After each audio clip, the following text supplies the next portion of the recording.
Alright guys, this is a follow-up video to the last one I just posted. This is part 2 about the asteroid hitting the Earth. Africa. This is not of the event.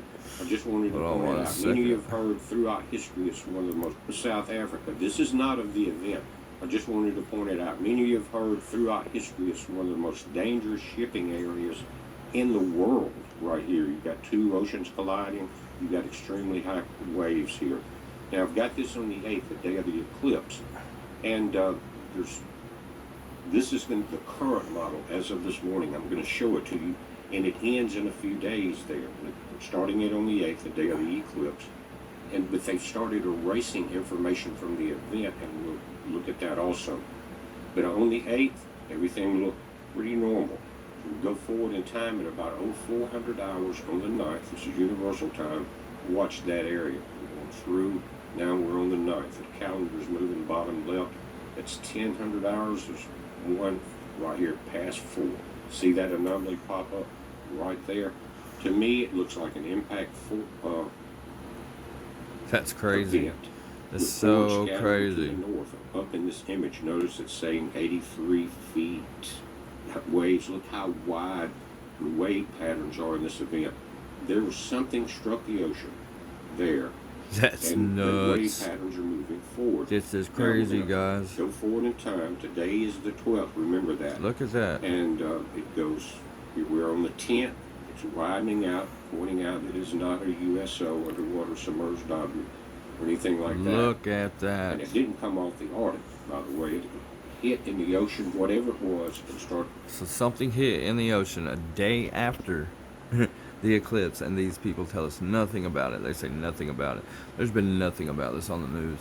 But I did hear stories about here in South Africa, over here, where my cursor's pointing, Cape Town, this area, that they were having extremely high winds, that the winds drove back the tide. You'd have to do more research on your own, or I will try to do more research myself about that. This was on the same day, between the Sunday, or this was reported on. They tried to report on it on Sunday. I heard something about the weather in Cape Town, or on the coast of Africa right here, that was the winds driving back the tides, and it obviously had something to do with this impact event, which of course none of this was reported in the American news at all. None of it. We haven't heard anything about this in any news that I've spotted so far in my research. Started moving north, but notice by the 11th it's gone. That was yesterday. Nothing advanced past that. We're going from the 9th, 10th, and 11th, and then it's gone. But in the original, back on the 9th, guys, this went all the way up, and we saw it get into the central Atlantic, then the northern Atlantic off the U.S. East Coast. But here on the 11th, after that, when it disappears, they come back and taken that off. I've done a video a couple of times. A lot of you have heard me talk about it. There was an impact in the 1400s in the South Atlantic, over in the in the South Pacific in this case, that wiped out the Chinese fleet as it was about to take over the planet. Anyway, this is back.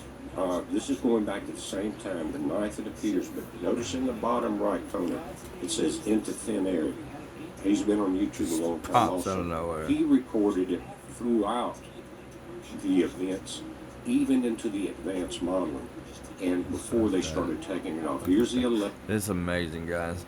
So shout out again to the real BP Earth Watch, and also Mr. MBB 333, which he was saying it was a USO. Obviously it was not a USO. It was something more obviously something more scientific, it was something real. But anyway, he's the one that made me aware of this model right here that you're seeing, which is on Vent 2 Sky. Anybody can watch it. Again, please like, subscribe, share. Thanks, guys.